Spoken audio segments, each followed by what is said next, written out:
오늘도 전심으로 주님 앞에 찬양하면서 오늘 본문 말씀 생각하면서 하나님께서 약속하신 성령을 의지하면서 주님 앞에 나아가기 원합니다.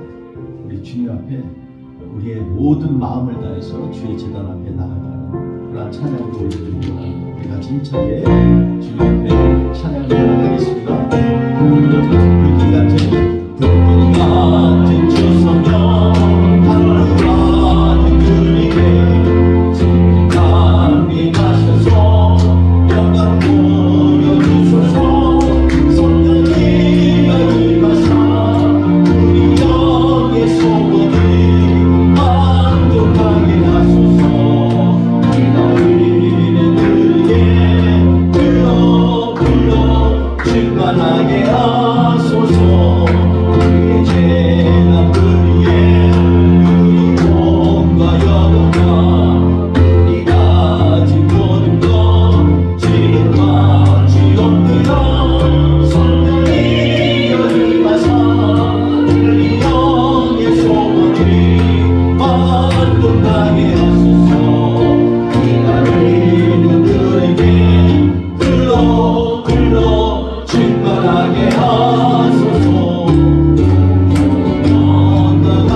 우리가 성령에 대한 찬양을 할 때 성령님에 대하여서 우리가 간절하게 주님 앞에 나아가는 마음으로 찬양을 하길 원합니다.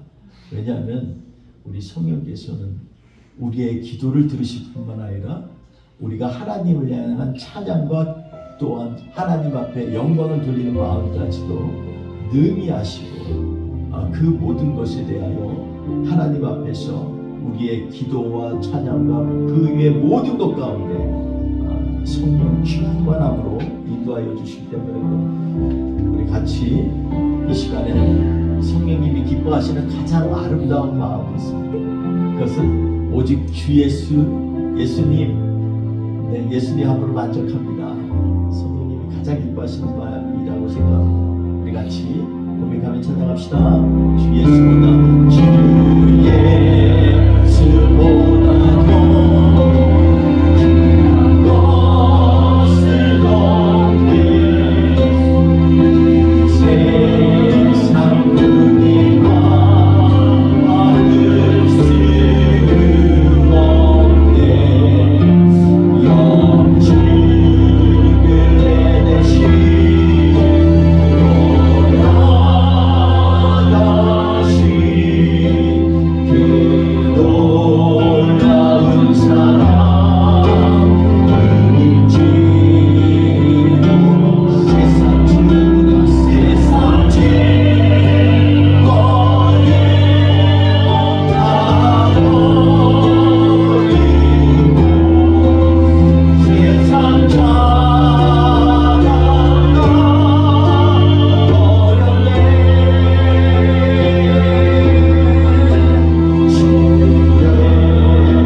주님 때문에 내가 세상의 모든 즐거움도 그리고 내가 가진 자랑도 다 버릴 수 있겠다라는 그러한 우리의 선포라고 생각합니다.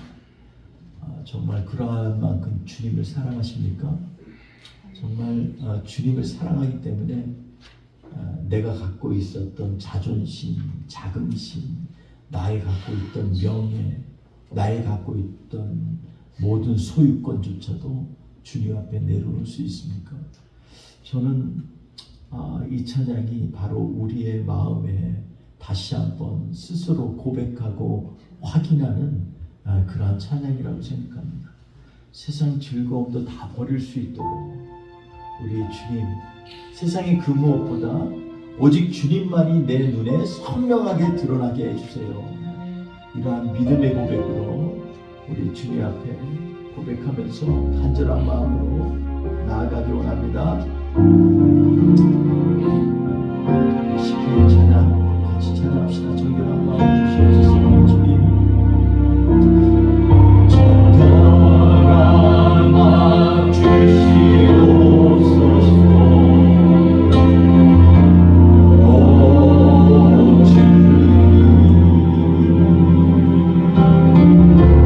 정직한 영을 새롭게 하소서.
약속하신 하나님, 이 시간에 우리 주님만 의지하며 살기 원합니다.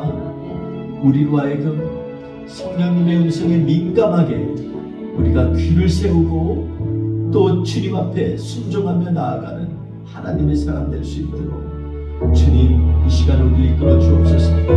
우리의 고백마다 살아계신 하나님만 영광스럽게 하여 주옵소서. 우리 같이 찬양합시다. 나의 영혼이 참 하나님만 바랍니다.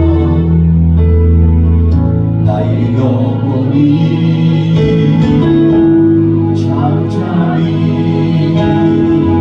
하나님만 바라며 나의 근원이 그에게서 나를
좋으신 하나님 아버지 감사합니다.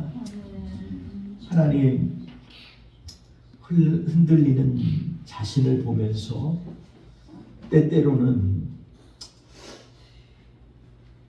불확실한 가운데서 걷는 그러한 걸음걸이를 가진 그러한 사람으로서 안개와 같이 가득 찬 인생 가운데 두려워하고 떨림으로 조심스럽게 내딛는 우리의 인생의 항해 가운데에서 그렇게 서 있는 자신의 모습을 바라봅니다. 주님, 그럼에도 불구하고 시편의 말씀처럼 오직 주만이 나의 반석이시오, 나의 산성이시오, 나의 구원이시니 내가 요동치 않겠습니다. 이 고백이 우리 안에 울려 퍼지도록 주님 이끌어 주옵소서. 오늘도 주님 말씀 가운데 우리에게 다시 한번 예수 그리스도의 믿음의 확신 가운데 거할 수 있도록 우리를 축복하여 주시고 성령님 마음껏 우리가 기뻐할 수 있도록 우리 안에 좌정하여 주셔서 우리로 하여금 오늘도 성령의 충만함에 힘입어 주님을 앙망하는 시간 될 수 있도록 역사하여 주시옵소서. 오직 주님만 높여드리기 원하며 예수님의 이름으로 기도합니다. 아멘. 우리 오늘 말씀 다시 한번 합독하기 원합니다. 오늘 말씀 누가복음 11장 5절에서 13절 말씀인데 우리 같이 합독하고 말씀을 나누도록 하겠습니다. 누가복음 11장 5절에서 13절 말씀입니다. 우리 함께 봉독합니다. 또 이르시되 너희 중에 누가 벌거벗이 있는데 밤중에 내게 가서 말하기를 벗이여 떡 세 덩이를 내게 구워달라. 내 벗이 여행 중에 내게 왔으나 내가 떡 먹을 것이 없노라 하면 그가 안에서 대답하여 이르되 나를 괴롭게 하지 말라. 문이 이미 닫혔고 아이들이 나와 함께 침실에 누웠으니 일어나 내게 줄 수가 없노라 하겠느냐. 내가 너희에게 말하노니 비록 벗됨으로 인하여서는 일어나서 주지 아니할지라도 그 간청을 인하여 일어나 그 요구대로 주리라. 내가 또 너희에게 이르노니 구하라 그리하면 너희에게 주실 것이요 찾으라 그러면 찾아낼 것이요 문을 두드리라 그러면 너희에게 열릴 것이니 구하는 이마다 받을 것이요 찾는 이는 찾아낼 것이요 두드리는 이에게는 열릴 것이니라. 너희 중에 아비된 자로서 누가 아들이 생선을 달라 하는데 생선 대신에 뱀을 주며 알을 달라 하는데 정갈을 주겠느냐. 너희가 악할지라도 좋은 것을 자식에게 줄 줄 알거든 하물며 너희 하늘 아버지께서 구하는 자에게 성령을 주시지 않겠느냐 하시니라. 아멘.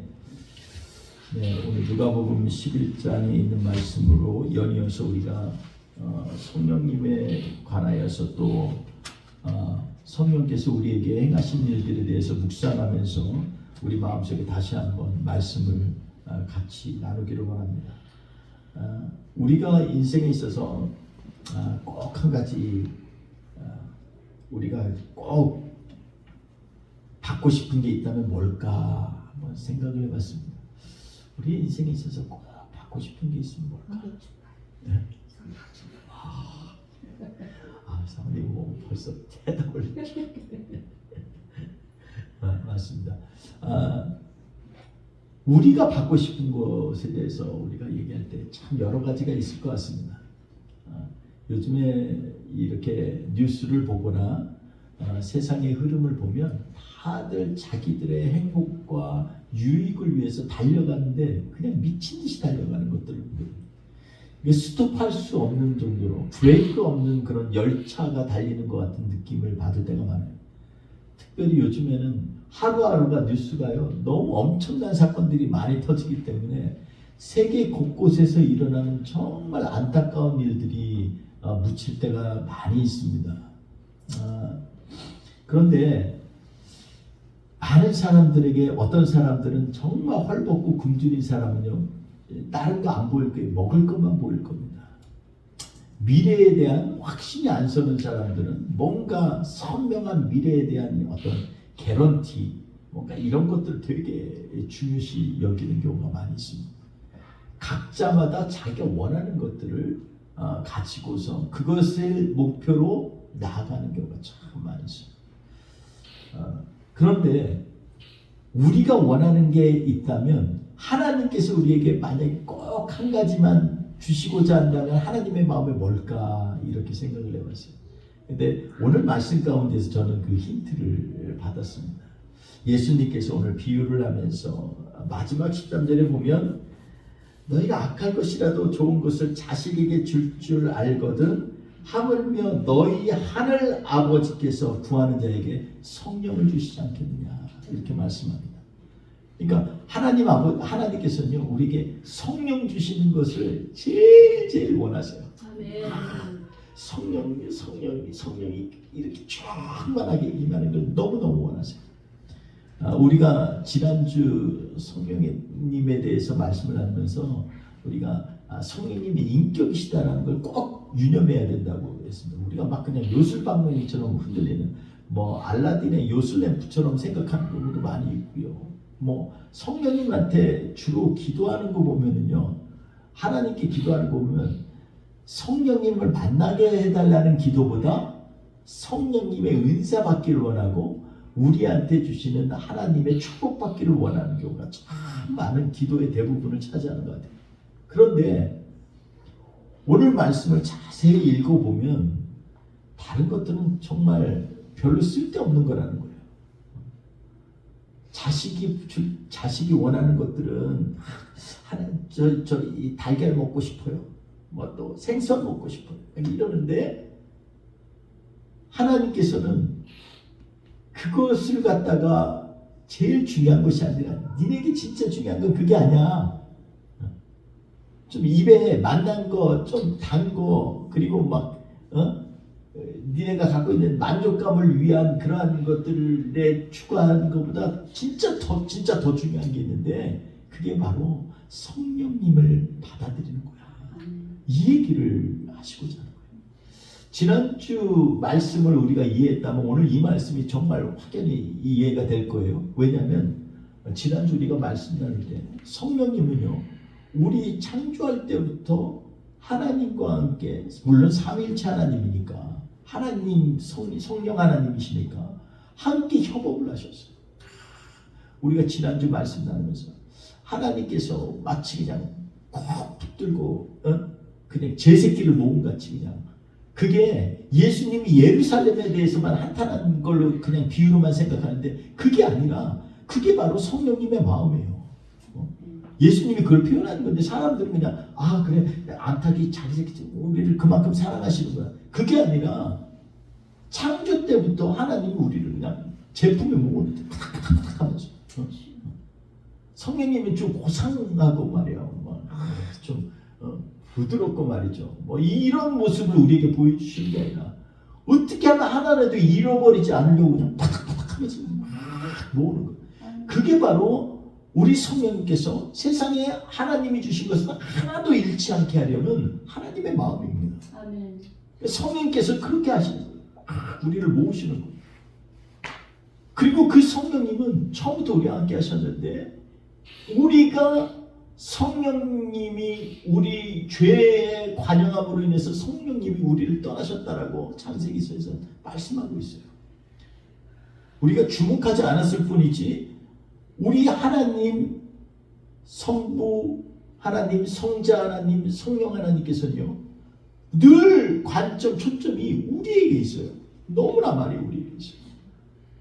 그 떠나가셔서 다시 오시고자 하는 일들을 하나님께서 결정하신 게 뭐예요? 그의 아들 예수 그리스도를 이 땅에 보내셔서 종의 형상으로 보내셨을 뿐만 아니라 가장 누추하고 억울하고 원통하고 아파하는 그러한 모습으로 있다가 온 세상의 저주를 다 받고 십자가에 달려 돌아가시고, 우리가 이것 때문에 일어나는 현상이 뭐예요?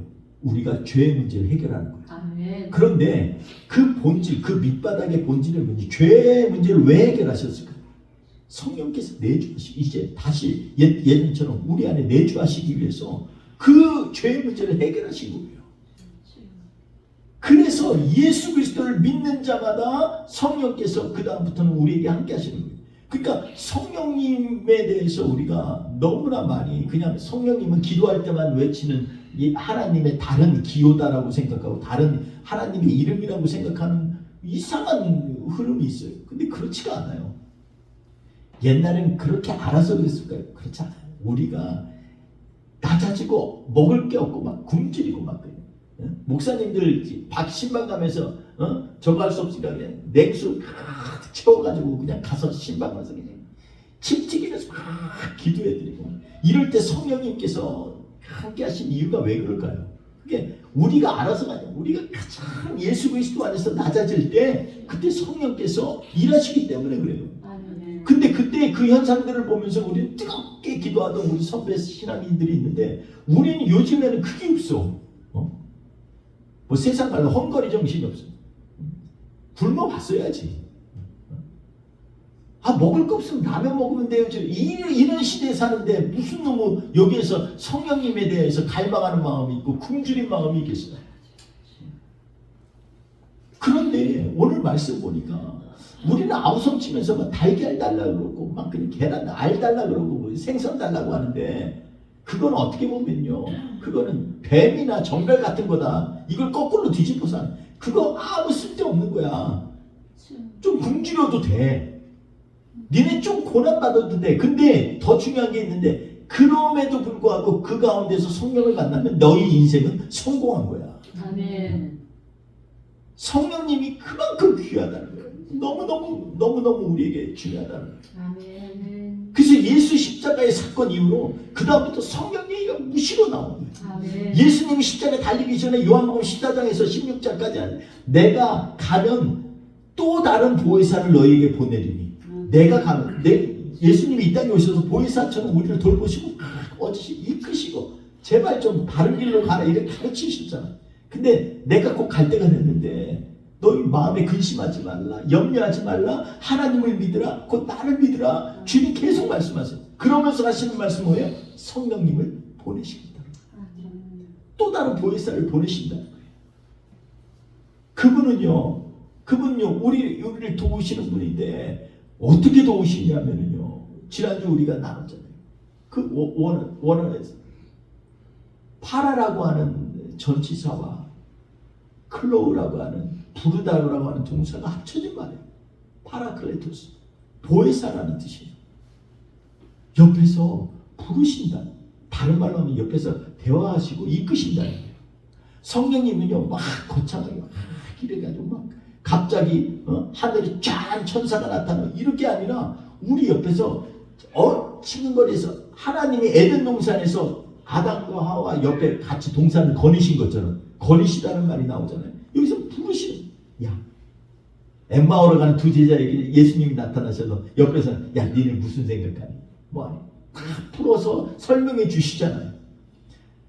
성령님을 간절히 구하는 사람들은요 세상적으로 머리가 2자리 숫자 IQ라도 3자리 숫자보다 낫다니까요. 왜냐하면 세상을 주관하시는 분이 성령님인데 성령님이 꼬치꼬치 얘기해줘. 오늘은 그렇죠. 제가 어제 엄청 피곤했어요. 제가 매일마다 위로상 항상 옆에다가 그 에너지 드링크를 꼭 하나씩 갖고 다녀요. 그렇다고 먹진 않아요. 내가 이게 있으니까 걱정 없어. 막 이런 식의 위로를 받느라고 간접적으로. 근데 어제 너무 졸려서 이걸 마셨어. 마셨는데 마시고 나서 이게 약효가 좀 늦게 오나 봐. 한 30분 지났는데 어디에서 이렇게 좌회전해서 가는데 뒤에서 팍 거리는 거예요. 그 정신이 이래가지고 다시 이렇게 가는데 또 옆에서 또 팍 거리고 2번이나.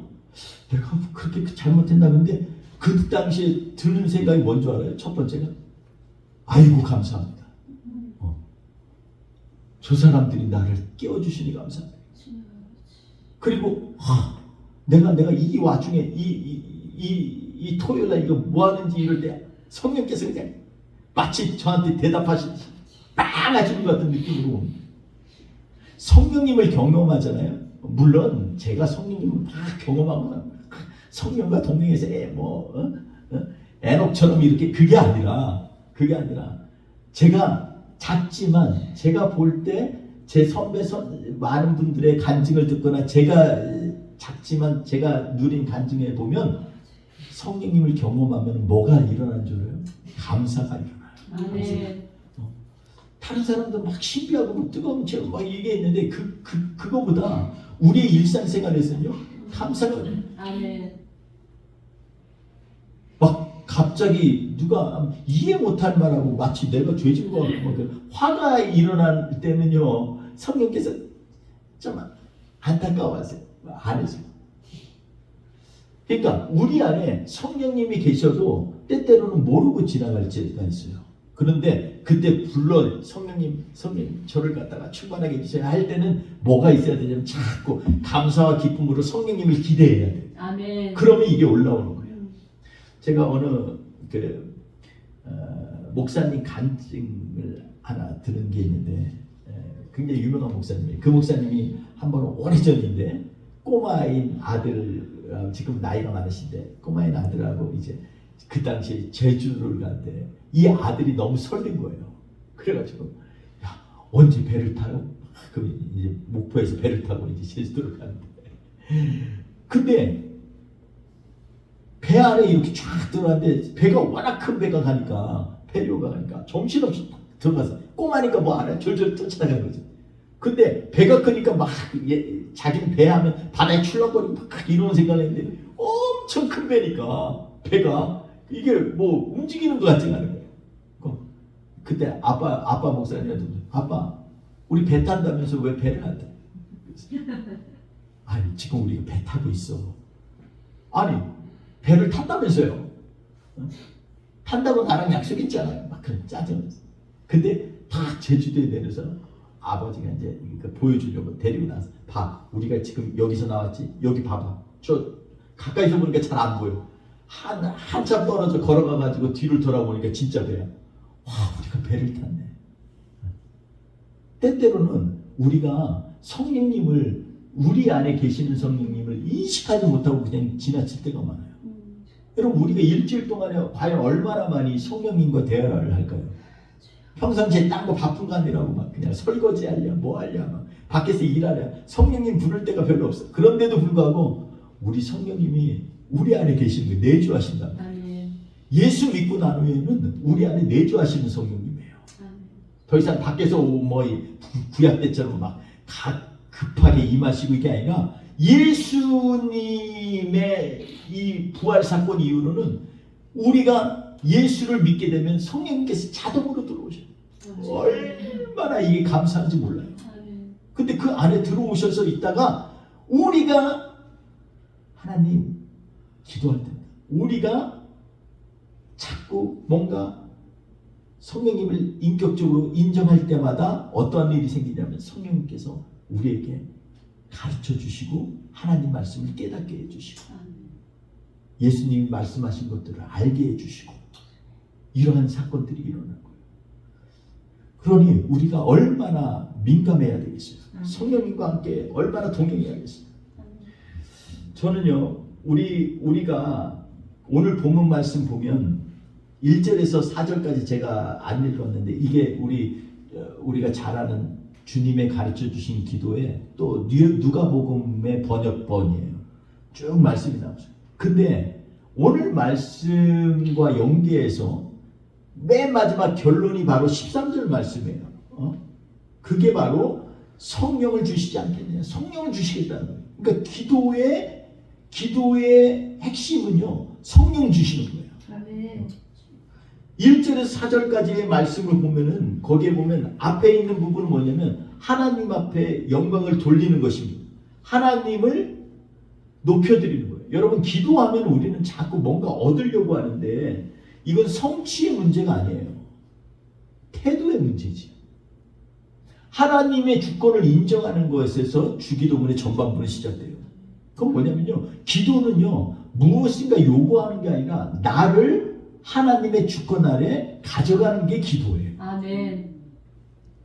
그러니까 우리가 기도를 다르게 생각하면 안 돼요. 하나님 그분 아래 나의 모든 존재, 주권, 나의 생각들을 갖다 가져가는 것. 이게 바로 기도입니다. 그때부터 하나님과 내가 대화하게 되게 해요. 여러분 기도를 깊이 해보시면은 그때 이 느끼는 게 있잖아요. 기도를 깊게 해보면 나도 모르는 사이에 기도가 그냥 평상시에 그냥 대표 기도하듯이 뭐 이게 아니라 하다 보면 하나님 앞에 자꾸 인격적으로 가까이 가요. 기도가 깊어지면 깊어질수록 인격적으로 가요. 하나님 정말 저 힘들어요. 막 이런 얘기. 거룩하신 하나님, 존귀하신 하나님 이런 얘기 아니에요. 하나님 저 아픈 거 아시잖아요. 왜 그냥 놔주세요. 인격적으로 자꾸 하나님과 연결이 돼요. 그러니까 기도 깊은 사람들은요. 기도의 형식이 존재가 문제가 아니라 하나님 앞에서 자꾸 자신이 하나님이 진짜 살아계신 분, 인격적인 분인 것을 인정하는 기도로 자꾸 내가 이끌림을 받게 되는 거예요.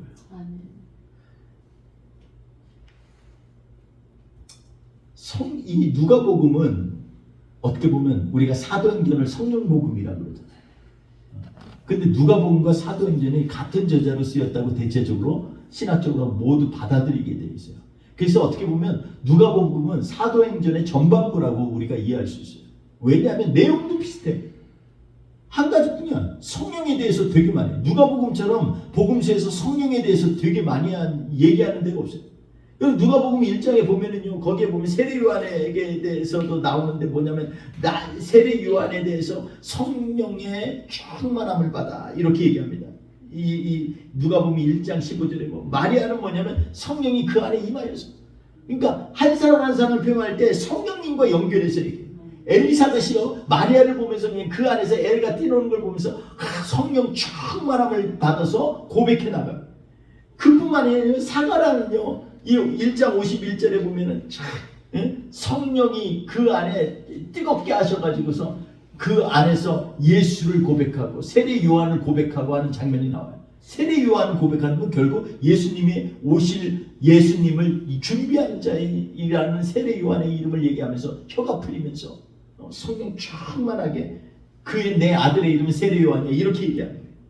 여러분 2장 가면은요 거기에 시므온이 나와요. 안나도 나오고 시므온 나오잖아요. 시므온은 예루살렘에서 성령이 그 위에 계신 사람이었어요. 성령의 지시함을 받아 성령이 그 위에 계심을 받아 계속해서 얘기를 해요.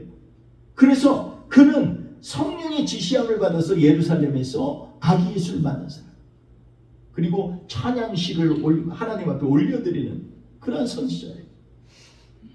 여러분 다윗 보세요. 시편 51편에 보면은 주의 성령이 나에게 거두지 마옵소서. 오늘 찬양처럼 성령에 대한 관심이요 미리 하나님 앞에 깊은 신앙을 가진 사람들은요 다 성령에 대해서 관심을 가져요. 모세를 보면요 여호수아서 11장 29절에 보면 그의 영을 모든 백성에게 주사 모두가 선지자 되기를 원합니다. 사람들이 질투할 때 그 얘기를 뭐라 그러냐면 내가 능력받은 게 아니야. 하나님의 영이 내게 임하니까 내가 이 일을 하는 거지. 난 그 영이 너희 모든 사람이 다 받기를 원해. 성령에 대해서 얘기해. 여러분 그러니까 우리가 오늘 본문 말씀을 보면요 이 성령 받는 것에 초점을 맞춰서 쫙 봐야 돼요. 오늘 보니까 여기에 보니까 5절부터 뭐라 그랬어요.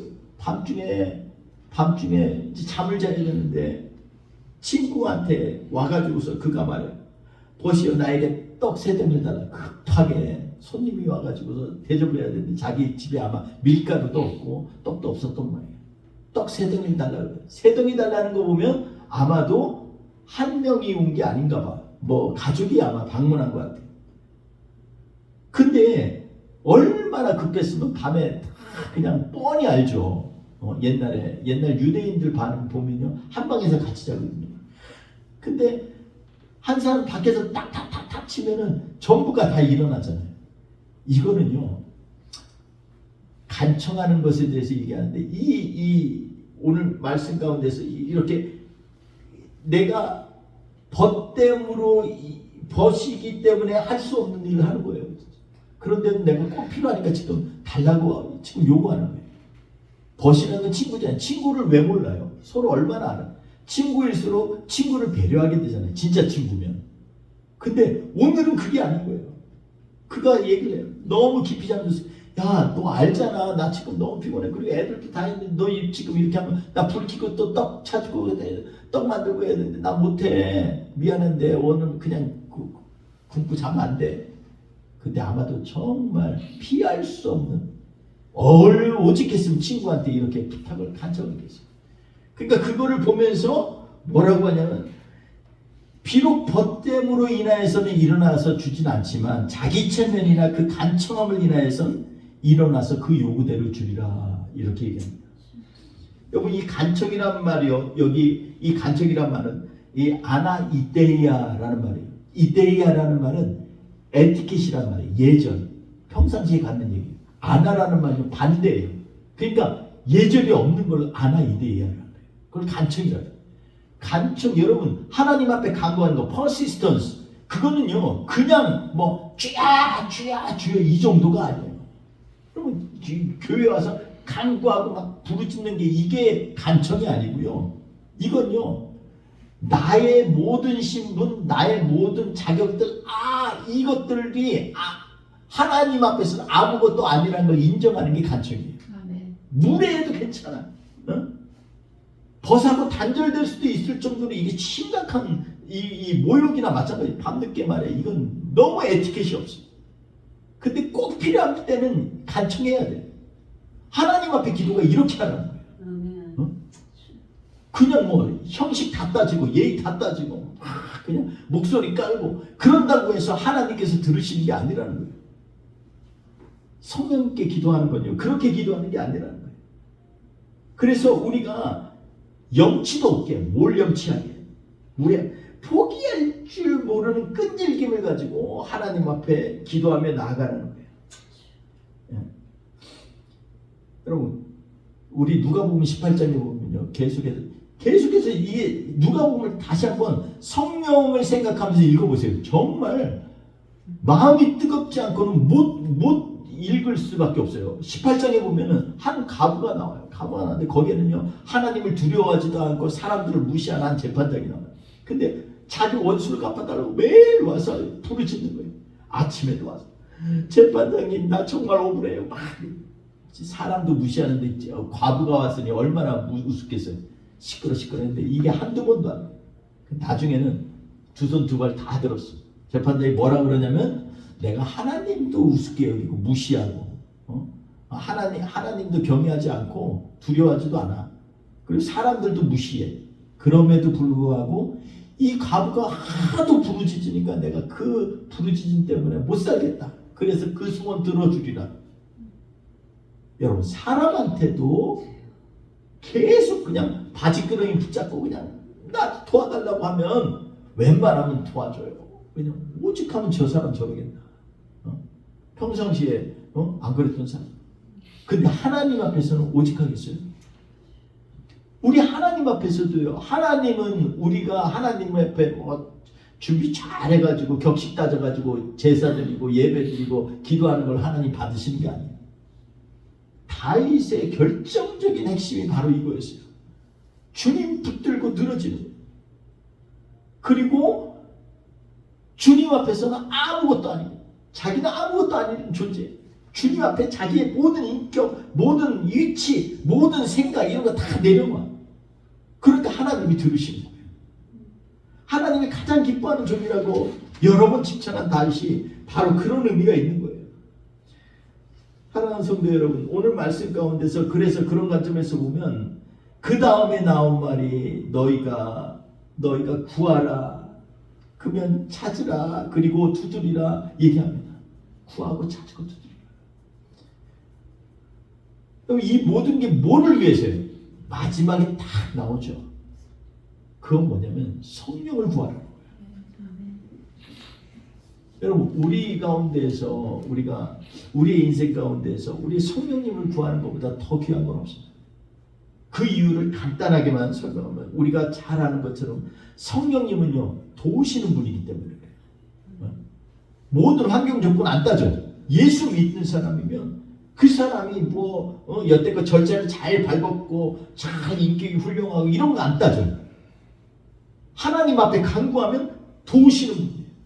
보혜사 성령님을 너에게 보내리니 이거 붙잡고 있으면 그분이 계속해서 나를 갖다 도우시고 이끄시고 위로하신다는 거예요.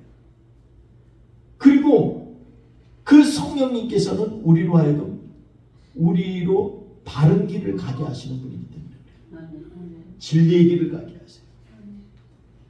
더 중요한 거는요, 뭐냐면 그분은 우리로 하여금 아버지를 갖게 한 분이에요. 양자의 영을 갖게 했어요. 그래서 아버지라 부르짖게 하셨어요. 그 자격을 주시는 분이 바로 성령님이에요. 물론 이미 예수 그리스도 안에서 하나님의 자녀된 사람들에게 자녀의 양자의 영이 주어졌죠. 그러나 그걸 갖다가 부르짖게 하고 담대하게 하는 건 누구예요? 성령님이에요. 성령님이 우리를 그렇게 이끄시는 거예요. 그러니 이 성령님을 우리가 부르짖고 같이 이 동행하고 함께 하시지 않는다면 우리가 이 세상에서 그 무엇을 구하면서 살겠어요? 사랑하는 성도 여러분, 오늘 말씀 가운데에서 만약 하나님이 우리에게 꼭 하나 주시고 싶은 게 있다면 그것은 바로 성령님입니다. 왜냐하면 성령님은 우리로 하여금 말씀 그냥 읽었다고 우리가 얼마나 알아요? 몰라. 성령께서 깨닫게 하시니까 진리를 깨닫게 되고 깊이 마음에 위로받게 됐어요. 제가 어제 한 젊은 목사님이 인도에 선교를 갔습니다. 선교사님을 하나 붙여달라고 해서 제가 좋은 선교사님을 연결을 해줬어요. 근데 이분이 전화가 왔어요.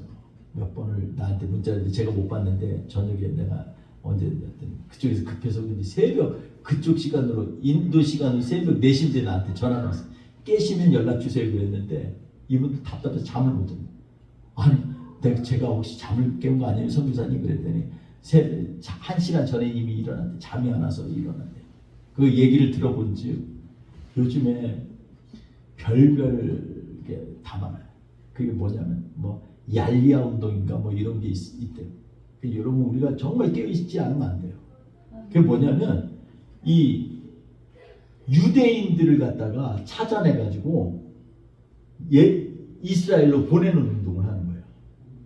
겉으로 보면 참 좋죠. 근데 기가 막힌 건 뭐냐면